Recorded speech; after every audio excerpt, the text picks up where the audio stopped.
سفید بکرے، کالی مرغیاں بیچاری پناہ مانگتے ہیں۔ یہاں کا تو مجھے پتہ نہیں، پاکستان میں تو اب کالی مرغیاں ہونا ہی چھوڑ دی کہ کیا کریں گے، ہو کے کٹنا ہی ہے مزاروں پہ جا کے۔ اب جس کو دیکھو، جس پولٹری فارم پہ چلے جاؤ، سب سفید مرغی، کالی ہے ہی۔ میرے بھائیوں، یہ جو چیزیں ہیں نا، یہ جو چیزیں ہیں ایمان کو تباہ کرنے والی، ایمان کو مسمار کرنے والی، ایمان کو برباد کرنے والی، ان سے کب انسان پناہ مانگے گا، کب سیکھے گا، اللہ کی طرف کب رجوع کرے گا، کب آئے گا؟ اللہ کے خزانے میں کس چیز کی کمی ہے جو ہمیں وہاں جا کر کے پوری ہوتی ہے، جو اللہ کے ہاں پوری نہیں ہو پاتی؟ وہاں کس چیز کی کمی ہے؟ اللہ رب العالمین نے کتنے پیارے انداز میں فرمایا قال ربکم ادعونی استجب لکم ان الذین یستکبرون عن عبادتی سیدخلون جہنم داخرین۔ تمہارا رب، تمہارا داتا تمہیں کہتا ہے ادعونی استجب لکم، مجھے پکارا کرو، میں تمہاری پکار کو، میں تمہاری دعاؤں کو قبول کرتا ہوں۔ بے شک وہ لوگ جو میری عبادت سے، میری پکار سے غافل ہیں، مجھ سے مانگنے سے شرماتے ہیں، وہ تکبر کرتے ہیں، ہم فرمایا ان قریب انہیں دوزخ میں اوندھا کر کے ڈالیں، ذلیل و خوار کر کے ڈالیں۔ اللہ رب العالمین پکار کے کہتا ہے، ہر آدھی رات کے بعد آسمان دنیا پر آتا ہے، میرا بندہ کوئی بیمار ہے، میں شفا دینے کے لیے آیا ہوں، کوئی بے روزگار ہے، میں روزی دینے کے لیے آیا ہوں، کوئی دکھوں کا مارا، میں دکھ دور کرنے آیا ہوں، کوئی گناہوں کی دلدل میں دھنسا ہوا، میں اس کے سارے گناہ دھونے کے لیے آیا ہوں۔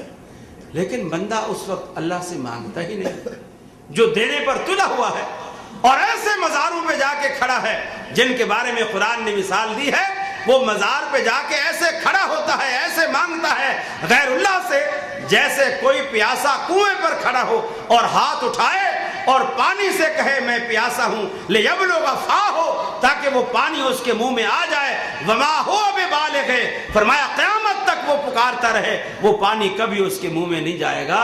وما دعاء الکافرین الا فی ضلال، فرمایا کافروں کی پکار بھی ایسے ضائع جائے گی جیسے وہ کنویں کے کنارے کھڑا ہوا پانی کو پکار رہا۔ یہ قرآن نے مثال دی میرے بھائیوں۔ اور ایک سب سے بڑا اور دروازہ ہے شرک کا، جو رسول اللہ صلی اللہ علیہ وسلم نے نشاندہی کی۔ آپ نے فتنوں کے زمانے کی بات کی، آپ نے فرمایا میری امت میں فتنے آئیں گے، اور سب سے پہلا فتنہ القتل، سب سے پہلا فتنہ قتل۔ دوسرا دور آئے گا فتنے کا، اس میں پہلا دور بھی شامل رہے گا، اور وہ دور ہوگا القتل والمال، اس میں قتل و غارت گری بھی ہوگی اور مال کا فتنہ بھی ہوگا۔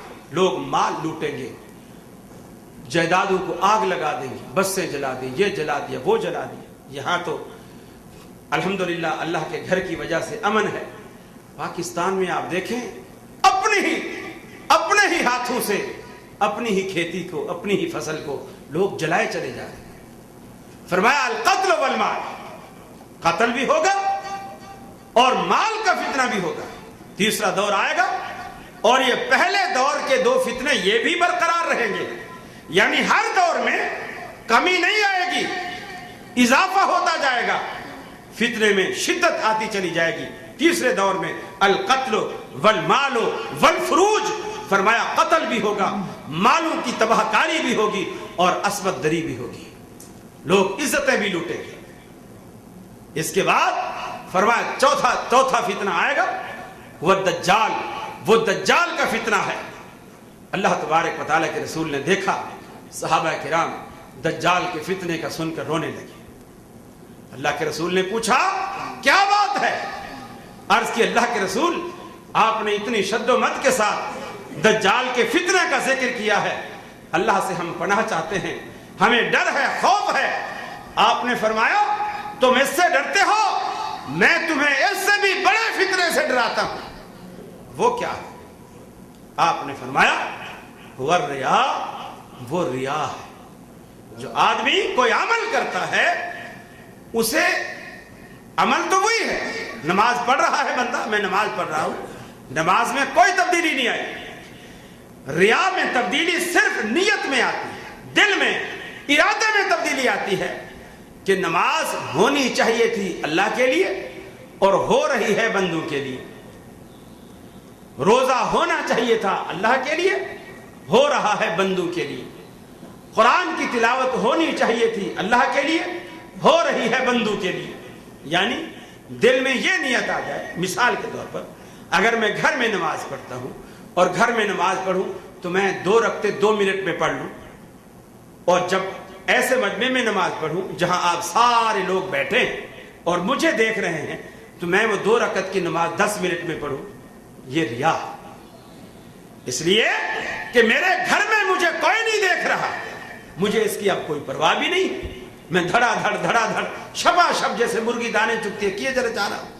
لیکن اب مجمع میں لوگ دیکھ رہے ہیں، اب میں لوگوں کو دکھانے کے لیے اس کو اچھا کر کے پیش کر رہا ہوں، یہ ریا۔ رسول اللہ صلی اللہ علیہ وسلم نے یہ کیا ہے؟ یہ شرک کے دروازے ہیں، جن چیزوں سے شرک انسان کے اندر داخل ہوتا ہے اور شیطان انسان کی انہی کمزوریوں سے فائدہ اٹھاتا ہے۔ شیطان سمجھتا ہے انسان کو اپنی، ہر بندہ خود نمائی چاہتا ہے، ہر بندہ فطرت اس کے اندر خود نمائی کا ایک جذبہ قدرت نے رکھا ہوتا ہے۔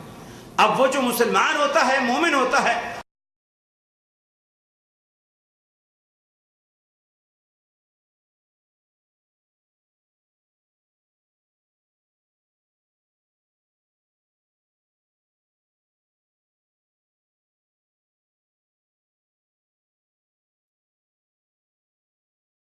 الدعوة نور وضاء تجلو ظلمات الحيرة